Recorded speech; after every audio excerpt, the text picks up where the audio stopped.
પરોઠો બનીને તૈયાર થઈ ગયો છે અને બીજો પરોઠો સડે છે અને ચા પણ થઈ ગયો છે. બેસી ગયા છે બધા ચા પીવા. અમારા ઘરે મહેમાન આવ્યા છે. મહેમાનને પણ આજે આલુ પરોઠા ખવડાવીશું. સ્મિતભાઈ અમારે રોવે છે તો તમે સ્મિતને સાનો રાખો. જય માતાજી બધાને. તો આજે આપણે સવારમાં બનાવવાના છે આલુ પરોઠા. તો આપણે લોટ બાંધવાનું ચાલુ કરી દીધું છે. તમે બધા મારી સાથે જુઓ કે આપણે સરસ મજાનો ઘઉંનો લોટ બાંધી દીધો છે અને આપણે બટેટા પણ બાફી નાખ્યા છે. પછી આપણે બટેટાનો વઘાર કરીશું અને આલુ પરોઠા બનાવીશું. હું તમને આગળ બતાવીશ કે હું કેવી રીતે આલુ પરોઠા બનાવું છું. સરસ મજાનો લોટ બાંધી દીધો છે. હવે આપણે બટેટા ફોલી નાખવી.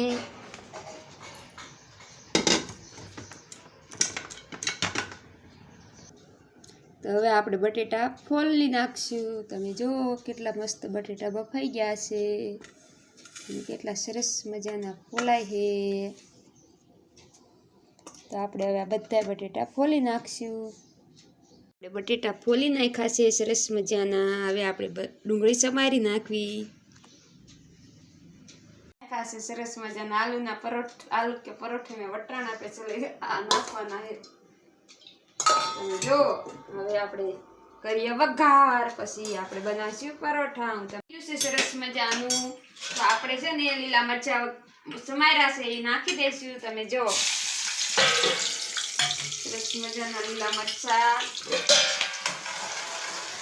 તેલમાં મૂકી દીધા છે સરવા. પછી આપણે નાખશું ડુંગળી. ડુંગળી ને મરચાં તેલમાં સરસ મજાના સડી જાય પછી આપણે નાખશું લીલા વટાણા. તમે જો સરસ મજાની ડુંગળી અને મરચાં.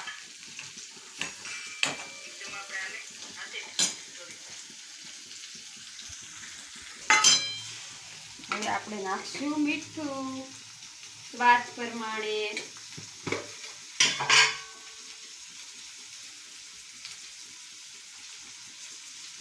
હવે નાખશું જીરું દાણા. મીઠું નાખી.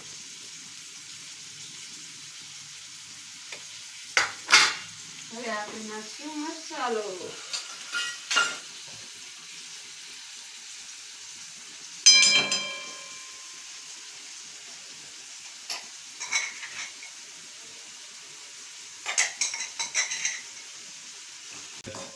હવે આપણે મસાલાનો વઘાર કરી નાખ્યો છે. હવે નાખશું આપણે બટેટા. બટેટાને આપણે સૂંદો કરી નાખ્યો છે બાફેલા બટેટાને. સરસ મજાનો આપણે મસાલો થઈ ગયો છે તૈયાર આલુ પરોઠાનો. તો આપણો મસાલો તમે જોઈ શકો છો કેટલો મસ્ત બની ગયો છે. અને આપણો લોટ પણ બાંધી નાખ્યો છે અને લોટમાં જો આપણે સરસ મજાની રોટલી નમકી બનાવી છે. અને એમાં આપણે હવે નાખશું મસાલો અને પછી આપણે એને સરસ મજાની હે ને ફરતી આવી રીતે ઓલી કરી નાખશું અને પછી આપણે એને વણી નાખશું. એક બાજુ મૂકી દીધી છે આપણે લોઢી સરસ મજાની. હવે આપણો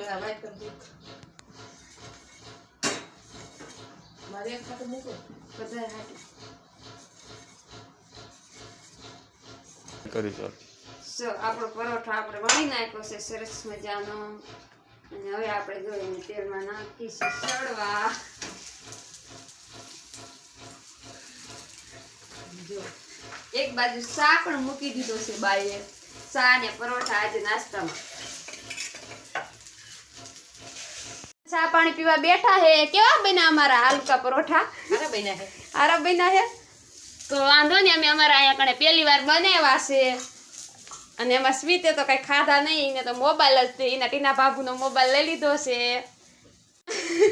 અને એક બાજુ જો આપણે આલુ પરોઠા ચાલુ છે તળવાનું બનાવવાનું ચાલુ કામ છે. ઉના દેવા પડે ને મહેમાનને એટલે. આપણે આલુના પરોઠા બનીને થઈ ગયા છે બધા તૈયાર. અને હવે આ સેલ્લો રહ્યો છે તમે જો સરસ મજાના આલુ પરોઠા. હવે આપણે બે જઈશું જમવા. તો સ્મિતના પપ્પા તો જમીને મારા પહેલા ઊભા થઈ ગયા છે અને હવે હું છેલ્લે એક વધીઓ બનાવતી હતી તો વાહે વારો આવ્યો છે જब ખાવાનો મારે. તો આપણે હવે બે જઈએ છીએ જમવા. તો હાલો આલુ પરોઠા ખાવા બધાય. તો વાગી ગયા છે 9 અને 9 વાગે આપણે નાસ્તો ચાલુ કર્યો છે. આલુ પરોઠા બનાવતા બનાવતા તો 9 વાગી ગયા.